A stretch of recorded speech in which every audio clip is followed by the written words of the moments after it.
Hello friends, welcome to my YouTube channel. दोस्तों, आज की इस वीडियो में हम लोग भारत के सभी पंचवर्षीय योजना जो अभी तक हुए हैं उनके बारे में यहाँ पे हम लोग डिस्कस करेंगे और साथ में कुछ ऐसे क्वेश्चन भी हम लोग देखेंगे जो आपको प्रीवियस ईयर एग्जाम में देखने को मिला है और आने वाले एग्जाम में ये देखने को मिल सकता है।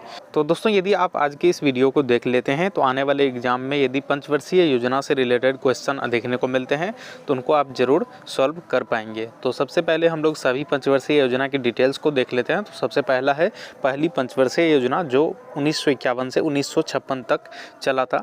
तो इस पंचवर्षीय योजना से जो रिलेटेड क्वेश्चन बनते हैं वो सबसे पहला क्वेश्चन बनता है कि पहली पंचवर्षीय योजना जो है किस मॉडल पे आधारित था। तो यहाँ पे जो मॉडल है हेराल्ड डोमर मॉडल है। इसको आप VVI टिक करेंगे क्योंकि ये काफ़ी एग्जाम में पहले पूछा जा चुका है। और इसका दूसरा पॉइंट है, इसमें मुख्य रूप से कृषि के विकास पर जोर दिया गया था। और तीसरा पॉइंट है अर्थव्यवस्था के संतुलन बनाना इसका मुख्य उद्देश्य था। यानी कि मुख्य उद्देश्य यदि पूछता है कि पंचवर्षीय योजना का मुख्य उद्देश्य क्या था तो अर्थव्यवस्था में संतुलन बनाना इसका मुख्य उद्देश्य था। पंचवर्षीय योजना में निर्धारित लक्ष्य की दर 2.1% थी, जिसमें 3.6% की दर हासिल हुई थी। यानी कि ये पंचवर्षीय योजना जो है एक सफल योजना थी। भाखरा नंगल बांध और हीराकुंड बांध के साथ साथ अन्य सिंचाई योजना भी शुरू की गई थी। इस योजना के राष्ट्रीय आय में 18% की वृद्धि हुई थी और प्रति व्यक्ति आय में 11% तक की वृद्धि देखने को मिली थी। अगला है सेकेंड पंचवर्षीय योजना जो कि हम लोगों को 1956 से 1961 तक देखने को मिले थे। ये योजना जो है लानोबिस मॉडल पर आधारित थे। द्वितीय पंचवर्षीय योजना में औद्योगिकीकरण और विशेष रूप से बुनियादी और भारी उद्योगों के विकास को उच्च प्राथमिकता दी गई है। PC महालनोबिस एक प्रसिद्ध सांख्यिकी विद थे जिन्होंने भारतीय सांख्यिकी संस्था की स्थापना की थी। यह योजना 4.5% की लक्ष्य वृद्धि दर से पीछे रही। इसने 4.27% की वृद्धि दर हासिल की थी। अगला है तृतीय पंचवर्षीय योजना जो हम लोगों को देखने को मिले थे 1961 से 1966 तक। ये योजना जो है गाडगिल योजना के नाम से भी जाना जाता है। स्वतंत्र अर्थव्यवस्था, एक आत्मनिर्भर और स्व उत्पादक अर्थव्यवस्था की स्थापना करना जो है इसका मुख्य लक्ष्य था। और साथ में कृषि और गेहूं के उत्पादन में भी यहाँ पे जोर दिया गया था। तृतीय पंचवर्षीय योजना सूखे और 2 युद्धों के कारण जो है हम लोगों को प्रभावित होते हुए देखने को मिले थे, क्योंकि 1962 में भारत चीन युद्ध हुआ था, 1965 में भारत पाकिस्तान युद्ध हुआ था। ग्रामीण क्षेत्रों में बेहतर शिक्षा हेतु प्राइमरी स्कूल खोले गए और साथ में पंचायत चुनाव की शुरुआत भी इसी दौरान हम लोग को देखने को मिले थे। अब अगला पंचवर्षीय योजना है फोर्थ, जो कि 1969 से 1974 तक हम लोगों को देखने को मिले थे। इंदिरा गांधी के नेतृत्व में इस योजना की अवधि 1969 से 1974 है। इस योजना के 2 मुख्य उद्देश्य थे, स्थिरता के साथ विकास और आत्मनिर्भरता के साथ प्रगतिशील उपलब्धि। इस योजना के दौरान 14 प्रमुख भारतीय बैंकों का राष्ट्रीयकरण किया गया था। हरित क्रांति शुरू हुई थी। यानी कि इसी पंचवर्षीय योजना के समय में जो है हरित क्रांति शुरू हुई थी, जो थी चौथी पंचवर्षीय योजना। और 14 बैंकों का राष्ट्रीयकरण भी इसी अवधि में हम लोगों को देखने को मिले थे, जो कि प्रधानमंत्री इंदिरा गांधी के नेतृत्व में किया गया था। इस समय 1971 का भारत पाक युद्ध और बांग्लादेश मुक्ति संग्राम हुआ था। अन्य क्षेत्रों के आगे बढ़ने में सक्षम बनाने के लिए मुख्य जोर कृषि के विकास दर पर था। परिवार नियोजन कार्यक्रम का क्रियान्वयन योजना के प्रमुख लक्ष्यों में से एक था। अगला है पांचवी पंचवर्षीय योजना जो 1974 से 1979 तक देखने को मिले थे। पांचवी पंचवर्षीय योजना का मुख्य उद्देश्य गरीबी, रोजगार और न्याय का उन्मूलन था। यह योजना सफल रही। इसने 4.8% की विकास दर हासिल की थी। भारतीय राष्ट्रीय राजमार्ग प्रणाली की शुरुआत भी इसी पंचवर्षीय योजना के अंदर में देखने को मिले थे। 1978 में नवनिर्वाचित मोरारजी देसाई सरकार ने योजना को समाप्त कर दिया था। यानी कि यह योजना जो है समय से पहले समाप्त किया गया था। अगला है छठी पंचवर्षीय योजना जो 1980 से 1985 तक देखने को मिले थे। इस योजना में विकास की वृद्धि दर 5.2% निर्धारित की गई थी, जबकि 5.7% हासिल की गई। यानी कि यह योजना भी सफल रही। इस योजना के दौरान नाबार्ड बैंक की स्थापना किया गया था। भारत में आर्थिक उदारीकरण की प्रक्रिया की शुरुआत हुई थी। गरीबी खत्म करना, रोजगार उपलब्ध कराना इस योजना का प्रमुख उद्देश्य था। परिवार नियोजन की अवधारणा भी यहीं से शुरू हुई थी। आधुनिकीकरण शब्द का पहली बार प्रयोग भी इसी दौरान हम लोगों को देखने को मिले थे। अगला है 7वीं पंचवर्षीय योजना जो 1985 से 1990 तक देखने को मिले थे। पहली बार सार्वजनिक क्षेत्र पर निजी क्षेत्र को प्राथमिकता दी गई थी। योजना के लक्षित विकास दर 5% थी, जबकि यहाँ पे हासिल जो हुआ था 6.01% हासिल हुआ था, यानी कि ये पंचवर्षीय योजना भी हम लोगों को सफल देखने को मिले थे। इसी पंचवर्षीय योजना के दौरान जो है नीली क्रांति की शुरुआत भारत में किया गया था। तो यहाँ पे दोस्तों ये काफ़ी इंपॉर्टेंट पॉइंट है कि नीली क्रांति की शुरुआत जो है किस पंचवर्षीय योजना के मध्य में हुआ था, तो 7वीं पंचवर्षीय योजना के अंदर में हम लोगों को देखने को मिले थे। अगला है 8वीं पंचवर्षीय योजना जो 1992 से 1997 तक देखने को मिले थे। इसकी विकास वृद्धि दर का लक्ष्य 5.6% था, जबकि हासिल हुआ था 6.8%। एक निश्चित आयु सीमा के बीच निरक्षरता को खत्म करना इसका जो है मुख्य उद्देश्य था, यानी कि यहाँ पे 15 से 35 वर्ष तक की आयु के बीच का जो है जो यहाँ पे निरक्षरता था उसको यहाँ पे खत्म करना इसका मुख्य लक्ष्य था। प्रधानमंत्री रोजगार योजना जो है 1993 में इसी पंचवर्षीय योजना के अंदर में शुरू किया गया था। ऊर्जा क्षेत्र को भी प्राथमिकता दी गई थी। साथ ही तत्कालीन प्रधानमंत्री नरसिम्हा राव के द्वारा जो है आर्थिक नीति उदारीकरण, निजीकरण, वैश्वीकरण को मंजूरी प्रदान की गई थी।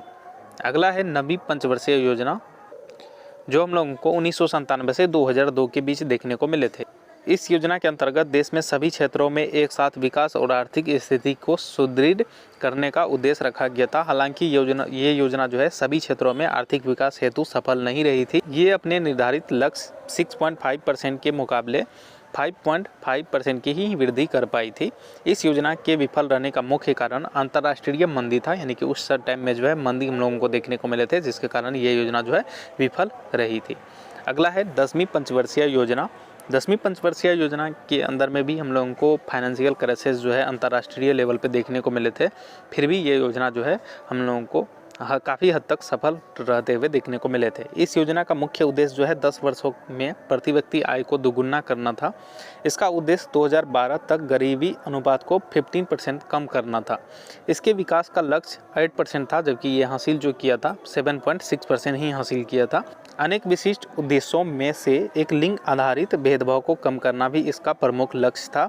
इसने महिलाओं को प्रशिक्षण और रोजगार के अवसर प्रदान करने को महत्व दिया था। अगला है 11वीं पंचवर्षीय योजना। 11वीं पंचवर्षीय योजना समावेशी विकास पर केंद्रित थी। 11वीं योजना उच्च शिक्षा में नामांकन बढ़ाने और दूरस्थ शिक्षा के साथ साथ आईआईटी संस्थानों पर ध्यान केंद्रित करने के अपने उद्देश्य के साथ बहुत ही महत्वपूर्ण थी। उदाहरण 2009 में जो है शिक्षा का अधिकार अधिनियम प्रस्तुत किया गया था, जिसमें 2010 से जो है लागू हुआ है। 6 से 14 वर्ष की आयु के बच्चों को जो है निःशुल्क और अनिवार्य शिक्षा प्रदान किया जाएगा। तो ये जो है 11वीं पंचवर्षीय योजना के ही अंदर में देखने को मिले थे। इसमें वर्ष 2009 तक सभी को स्वच्छ पेयजल उपलब्ध कराने पर बल दिया गया था। इसमें जो विकास का दर लक्ष्य किया गया था 9% था, लेकिन यहाँ पे हासिल हुआ था 8%। तो ये योजना भी काफ़ी हद तक सफल रहा था। अगला है 12वीं पंचवर्षीय योजना। इसके कई लक्ष्य थे, जिसमें से पहला है स्कूल नामांकन में लिंग और सामाजिक अंतर को दूर करना, उच्च शिक्षा तक बढ़ाना, 0 से 3 वर्ष की आयु के बच्चों में कुपोषण को कम करना, सभी गांवों में बिजली पहुंचाना, गैर कृषि क्षेत्र में 50 मिलियन नए काम के अवसर पैदा करना। तो ये सारे लक्ष्य जो है 12वीं पंचवर्षीय योजना के अंदर में देखने को मिले थे। ये योजना जो है मनमोहन सिंह और नरेंद्र मोदी के नेतृत्व में थी। इस योजना का एक बहुत ही इंपॉर्टेंट पॉइंट ये है कि ये जो है अंतिम पंचवर्षीय योजना थी, यानी कि इसके बाद पंचवर्षीय योजना हम लोगों को देखने को नहीं मिले हैं, क्योंकि योजना आयोग को खत्म कर दिया गया था 2017 के बाद, और उसमें नीति आयोग को ऐड किया गया है। इसकी विकास दर जो है 8% लक्ष्य किया गया था। तो दोस्तों यहाँ पे हम लोगों ने सभी पंचवर्षीय योजना को लगभग देख लिया है। अब हम लोग कुछ क्वेश्चन को देख लेते हैं जो प्रीवियस एग्जाम में पूछे गए हैं। तो सबसे पहला क्वेश्चन है, किस पंचवर्षीय योजना का मुख्य नारा तेज और अधिक समावेशी विकास की ओर था? इसका राइट आंसर जो है सी नंबर ऑप्शन हो जाएगा। 11वीं पंचवर्षीय योजना का जो है मुख्य नारा तेजी और अधिक समावेशी विकास की ओर था। अगला है, कौन सी पंचवर्षीय योजना में गरीबी उन्मूलन को शामिल किया गया था? तो इसका right answer option number D 5वीं पंचवर्षीय योजना हो जाएगा। अगला क्वेश्चन है, योजना आयोग की स्थापना जो है कब किया गया है? तो योजना आयोग का स्थापना जो है 1950 ईस्वी में किया गया है। तो ऑप्शन नंबर डी जो है इसका राइट आंसर हो जाएगा।